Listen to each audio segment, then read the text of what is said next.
Сәлеметсіздер ме? Үйде балалар жөтеліп қалды. Мен екінші рет жасап жатырмын. Кәдімгі гвоздика қалампырды аламын да, соны жақсылап басынан аяғына дейін күйдіремін. Мен бұны үнемі жасаймын. Жөтел балада сап тыйылады.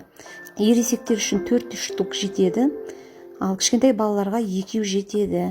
Жақсылап күйдіргеннен кейін бүгін үгітіп, балмен араластырып, жылы сумен жұтқызамыз.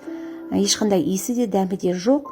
Сироптың орнына осы жақсы. Тамақтың алдында 5 минут берсеңіздер өте керемет болады.